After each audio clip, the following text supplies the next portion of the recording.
If 6m minus n all over m plus 2n equals to 2, find m over n. Okay, if you want to solve this question, please pay attention. The first step is that cross multiply. Are you getting it? So I'm going to have 6m plus 6m minus n multiplied by 1. I'm going to have 6m minus n equals to 2 multiplied by m plus 2n. Do you get it? Okay. You then open the bracket. You open the parentheses using the 2. I'm going to have 2 times m is 2m.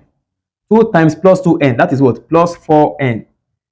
6m minus n. Are you getting it? Then, having gotten to this point, the next step is that you collect like terms. Are you getting it? So that means that this 2m is going to crosses the equals to signs to the left hand side. I'm going to have 6m minus 2m. Then I'm going to have 4n. This negative n is going to cross the equals to sign to the right hand side. Is going to change to positive. So I'm going to have plus n. 6m minus 2n, that is what? 4m.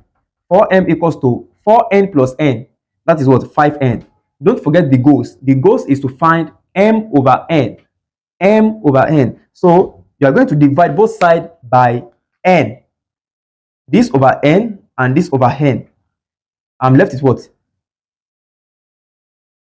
I'm going to have 4m all over n equals to 5.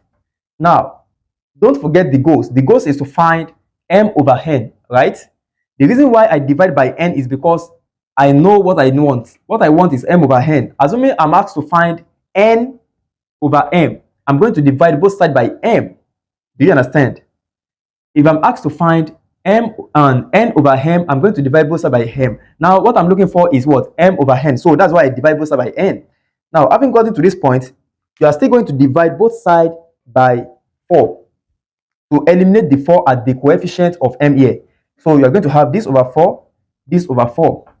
So this 4 is going to eliminate what you have here.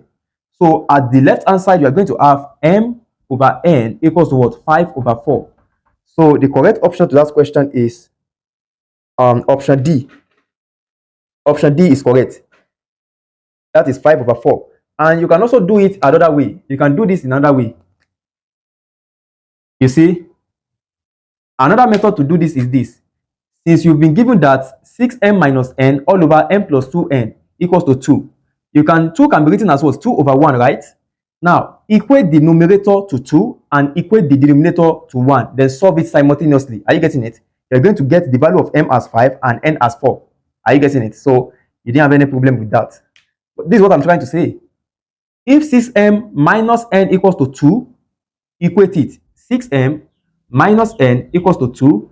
Then for the denominator, you're going to have m plus 2n equals to 1. Then you solve it equation simultaneously. You're going to have m equals to 5 and n equals to 4. Do you understand? So another method to do that is that.